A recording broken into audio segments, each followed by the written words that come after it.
I say too much glass.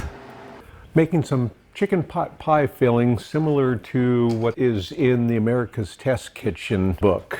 We had a couple of Costco rotisserie chickens and we used the bones to make a nice broth, and I want to use that for something delicious. Chicken pot pie filling is pretty good, and we can either have it in a pie or just with some crust or just over some rice or something tonight. But I don't have any carrots and peas that's supposed to go in it, so I'm going to use freeze-dried ones. People ask about how I decide where things go on the racks. Do I put them in bins of all vegetables, all fruit, all meat?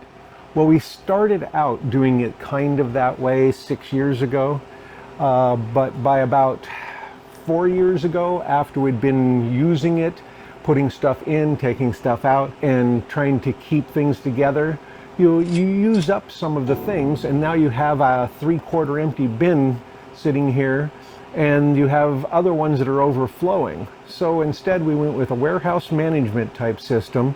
It doesn't matter where we put anything. If we have space for a bag, that one probably doesn't, but if we have space for a bag in a bin, we can put it there, record where it is, and we can find it later. Now, this bin has the various peas and vegetables we're after. This one right here. So we have peas and carrots, and we have it from January of 2023, so relatively recent ones. They're only 10 months old. And we know that it's in bin 17F and that there's 5 of them. Another question that came up about that is, well, won't you have to dig through the bin to find the one you want? Yes. But if you're doing a first in, first out, you're going to have to dig through the bin no matter how you've stored them. If the bin has depth, if it's not just a simple file cabinet type thing, you're going to have to dig through it at some point, unless you're willing to just take the top ones, which may be years newer than the bottom ones.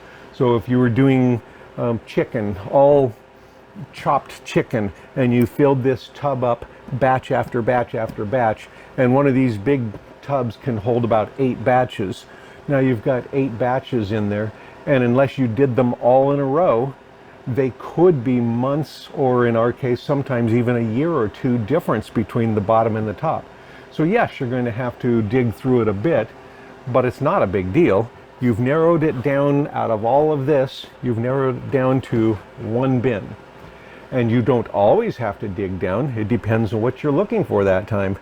I know that the tomato slices, we only have a few. They're on top in this bin.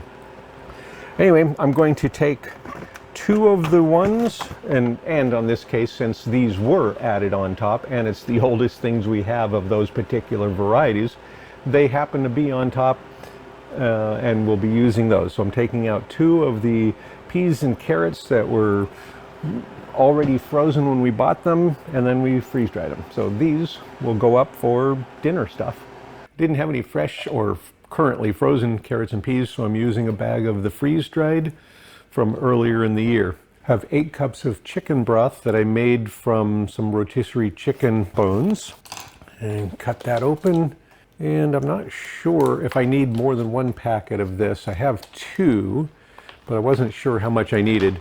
So this is going to absorb up about 375 grams of water. And of course for this, I'm not adding any water. I'm just using the water that's in the chicken broth I made.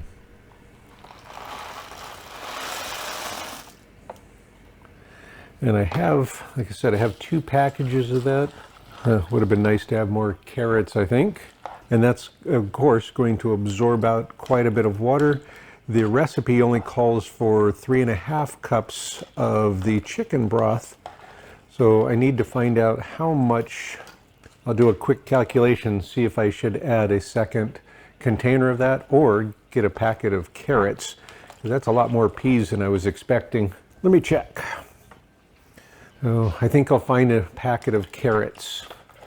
I went down and traded out the peas and carrot mix for a bag of carrots.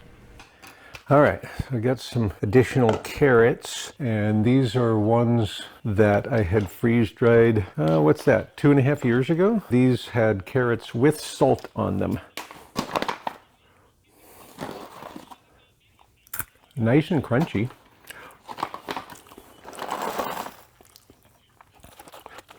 So it's a lot more peas than I was planning, but I'm going to let these soak and rehydrate while I get the other components done. And that will take quite a while to get all of that rehydrated, but they're looking good.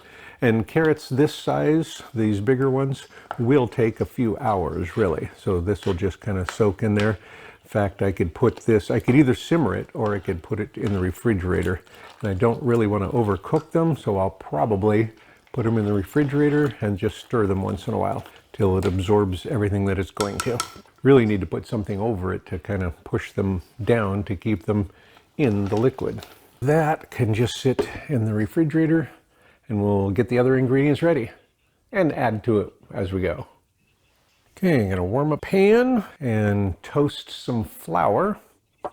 Got just over a half cup. I'm gonna turn that off. Now we've got it lightly browned. Let that cool. That'll go in later. I'm gonna use a bit of butter and saute the onions and celery a bit before I add them to the vegetables in the pot.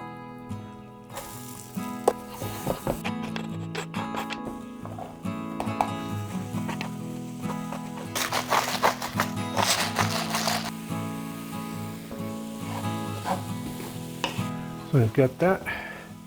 I'm going to add that to it.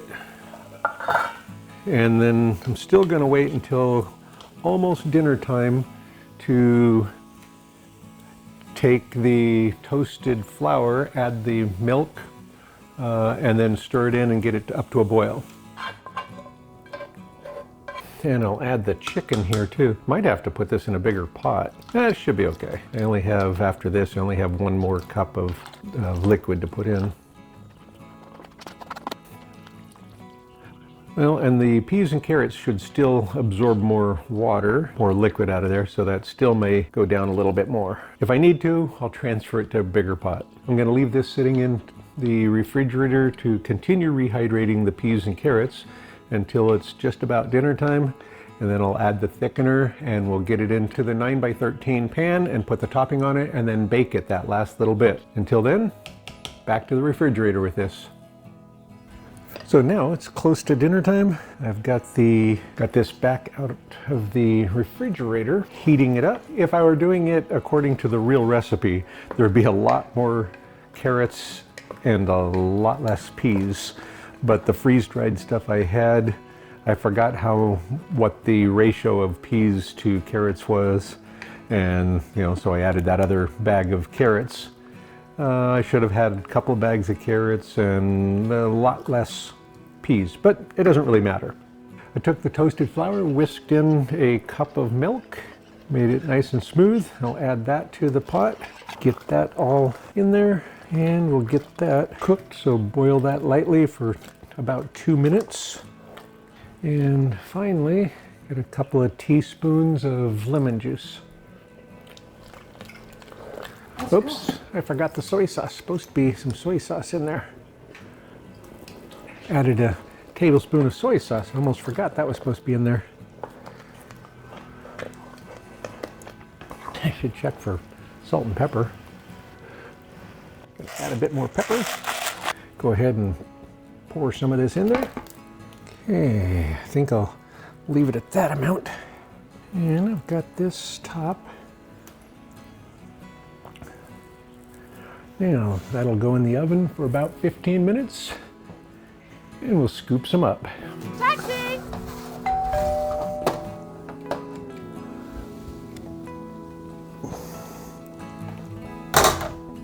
Let that cool for a little while before we dig into it. And we've got the big spoon. I can kind of just take off chunks of it and put it in a bowl.